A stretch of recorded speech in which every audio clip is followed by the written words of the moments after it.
We will be looking at some examples of composition of function. The first one is an example in your packet. So we have two functions here, f and g. The rule of f is 2x plus 3 and the rule of g is 1 minus x. So the first two questions is actually not a composition of function. This is just finding the image of a certain value. So the image of 2 according to function f is 2 times, so I just substitute 2 into x position here. So times 2 and then plus 3.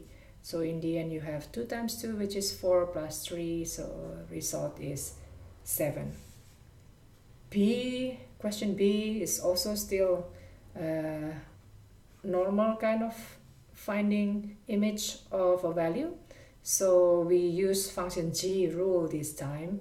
So I will substitute 2 then into the x position of the rule of function g.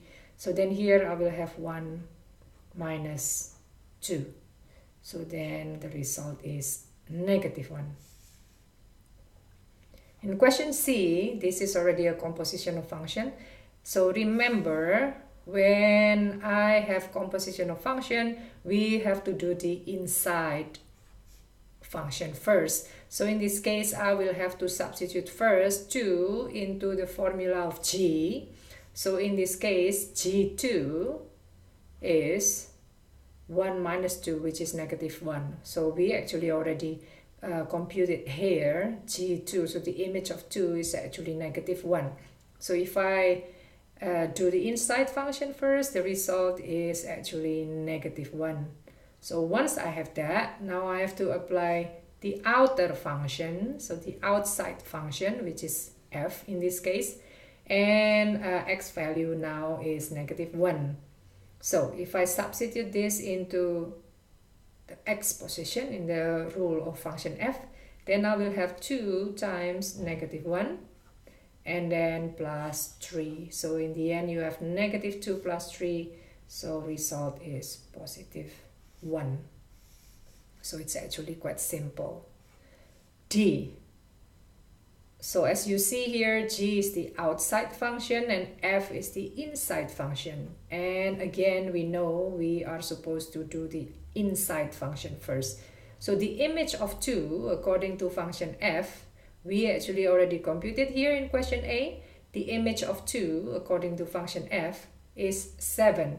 So then when I compute the inner or inside function first, the result is actually 7. And then afterwards, I will continue with function g and applying it to 7. So my x value is now 7 and I substitute it here to function g. So I will have 1 minus 7, which results in negative 6. All right, the last one, question E. Now we have actually exactly the same function. We just have to do function g twice.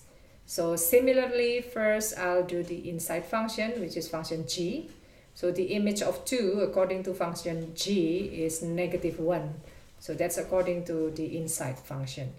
And now I will just have to do one more time. If now my x value is negative 1 and I substitute it into function g, then I will have 1 minus negative 1 and the final result is 2. So that's actually quite simple, right?